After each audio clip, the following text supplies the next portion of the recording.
ከጄኔራል ፋንታ በላይ ንቅናቄ ባሻገር በሐረር ክፍለ ሀገር የአንደኛው አብዮታዊ ሰራዊት አዛዥ የነበሩት ሜጀር ጄኔራል አበራ አበበ የመፈንቅለ መንግስቱ ውጥን አባል ነበሩ።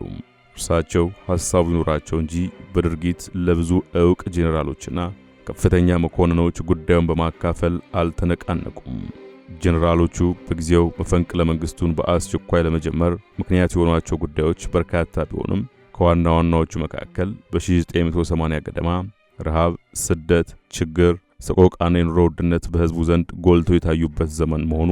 ጦርነቱ መራዘም፣ ለጦርነቱ ልባት ለመስጠት ትኩረት አለመደረጉ፣ በየካቲት 1980 ስመጥር የነበረው የሰሜን ጦር ግንባር አለኝታ የናደው እዝ ጦር መመታት፣ ይህን ዕድልም በማስፋፋት ወደ ከረን፣ ምጽዋና ሰሜን ሐማሴን ያደረገው እልህ አስጨራሽ ውጊያ በእነዚህ ምክንያቶች 30 ዓመታት ሰምቶና ታይቶ የማይታወቅ የምርኮኛና ኮብላይ መብዛት የመሳሰሉትን በማስመርኮዝ ነበር